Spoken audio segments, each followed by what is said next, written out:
बच्चों, क्या कभी ऐसा हुआ है कि कोई चीज़ आपके पास हो पर आपके मित्रों के पास नहीं, और फिर आपको उस चीज़ को लेके बहुत घमंड हुआ हो? ऐसा ही घमंड कुबेर को भी हुआ था। तो चलो आज उसकी कहानी सुनते हैं।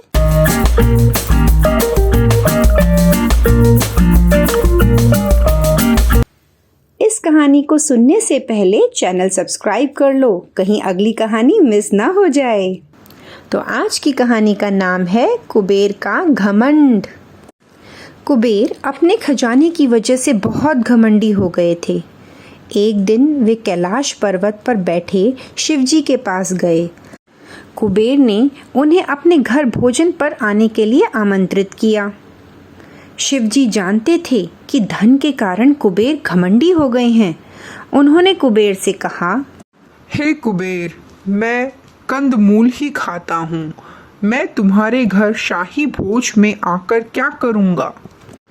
कुबेर के बार बार विनती करने पर शिवजी ने कहा कि उनके स्थान पर उनके बेटे गणेश भोजन करने आएंगे। फिर क्या था, डेट डिसाइड हुई। फिर क्या था, एक निर्धारित दिन पर कुबेर ने शाही भोज का प्रबंध किया। उन्होंने अनेक तरह के पकवान बनवाए और गणेश जी के पहुंचने पर कुबेर ने आदर से उन्हें आसन पर बिठाया और सेवकों को भोजन परोसने का आदेश दिया। गणेश जी खाने में जुट गए। देखते ही देखते वे पूरा खाना खा गए। कुबेर ने सेवकों को खाना परोसने का आदेश दिया। कुबेर ने सेवकों को और खाना परोसने का आदेश दिया। गणेश जी वह भोजन भी खा गए। फिर उन्होंने कुबेर से कहा कि उन्हें अभी और भूख लगी है। यह कहकर गणेश रसोई घर में घुस गए और वहां का सारा खाना चट कर गए। खाना खत्म होने के बाद वे बर्तनों को खाने लगे। उन्होंने कुबेर से कहा कि उन्हें और भूख लग रही है। अब गणेश जी ने कुबेर का खजाना खाना शुरू कर दिया। शीघ्र ही वो सारा का सारा खजाना खा गए। कुबेर यह देखकर बहुत परेशान हो गए। गणेश जी ने उससे कहा कि उन्हें अभी और भी भूख लग रही है। कुबेर कुछ कहते या समझते उससे पहले ही गणेश जी ने घर में रखा सभी सामान खा लिया। फिर उन्होंने कुबेर से कहा, मुझे अभी भूख बहुत लग रही है, लेकिन तुम्हारे घर में अब तुम्हारे सिवा कुछ भी नहीं बचा है, इसलिए मैं तुम्हें भी खा लेता हूँ। यह सुनते ही कुबेर भाग खड़े हुए। अब वे आगे आगे और गणेश जी पीछे पीछे।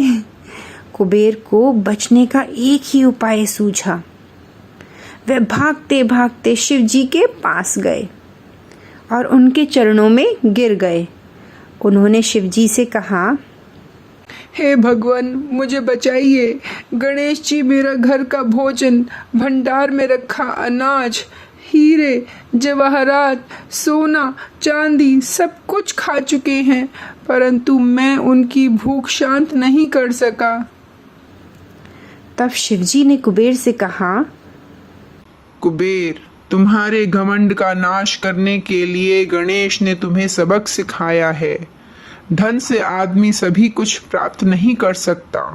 घमंड आदमी की बुद्धि भ्रष्ट कर देता है। कुबेर ने उनसे क्षमा मांगी कि आगे से मैं ऐसा नहीं करूँगा, आगे से मैं किसी भी प्रकार का घमंड नहीं करूँगा। और शिवजी के आशीर्वाद से कुबेर को अपना खजाना व धन धान्य दोबारा से वापस मिल गया। तो इस कहानी से बच्चों हमें क्या सीख मिलती है? घमंड बुद्धि को नष्ट कर देता है। अगर आप किसी भी चीज़ का घमंड करोगे तो आपकी बुद्धि नष्ट हो जाएगी। इसका मतलब है कि हमारे अंदर सोचने समझने की शक्ति कम हो जाती है। तो हमें किसी भी चीज़ का घमंड नहीं करना चाहिए। तो बच्चों, कैसी लगी कहानी? अच्छी थी ना? कमेंट सेक्शन में बताइए और मैम को गुड नाइट कहिए। Good night ma'am. तो मिलती हूँ नई कहानी के साथ। गुड नाइट, शुभ रात्रि।